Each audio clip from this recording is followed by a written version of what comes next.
Today we're going to talk about how to subtract decimals. The problem that we're going to work with is 65 thousandths and minus 309 thousandths. The first step is to undecompose the numbers. The number that I'm going to undecompose is 65 thousandths. I'm undecomposing 65 thousandths because I know that there cannot be two numbers in one place value. To undecompose, I know that I'm going to have a thousandths place, and I know that one place value column over is hundredths. And now I'm going to fill in my numbers. In the thousandths column, I'm going to write a 5, and then I know that in the hundredths column, I have 6. The 300ths and 9 thousandths doesn't need to be undecomposed because there's only one digit in each of those columns. Step 2 is I'm going to put the first number in the place value chart using discs. My first number is 65 thousandths or 605 thousandths. In the thousandths column, I'm going to put 5 discs. And then in the hundredths column, I'm going to put 6 discs. Step 3 is I need to ask myself, do I need to unbundle? I do this by looking at the second number and seeing if I can take away or subtract these numbers from the given columns. The first number I'm going to look at, because I always start at the right, is 9 thousandths. In looking at the thousandths column of my first number, I only have 5 dots. I cannot take away 9 from 5. So what I need to do is unbundle.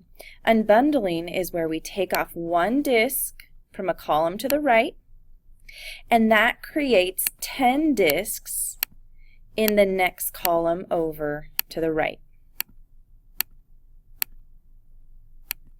Now I have 15 thousandths, which I can subtract 9 thousandths from. Finally, starting at the far right, I can cross out or subtract the second number. We start with the far right, which is 9 thousandths, so I'm going to cross off 9 of my thousandths discs,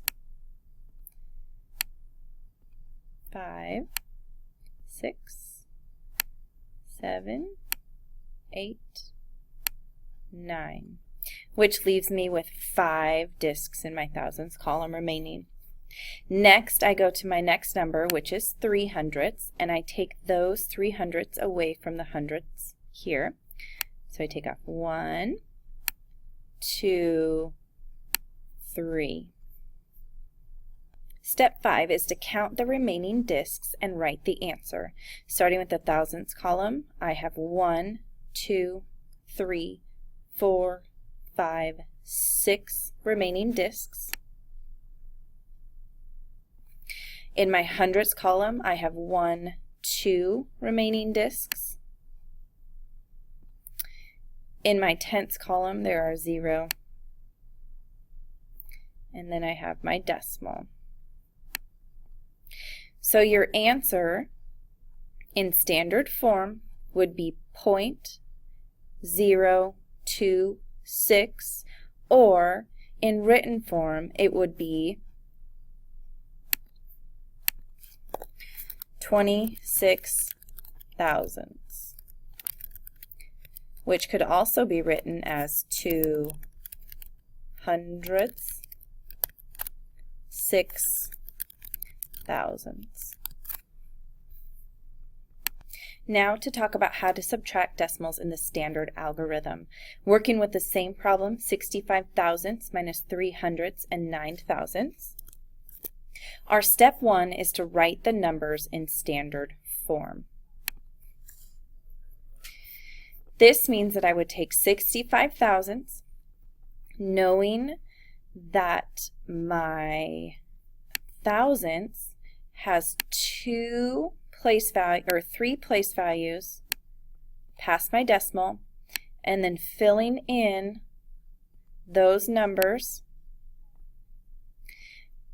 and then 0 to my decimal.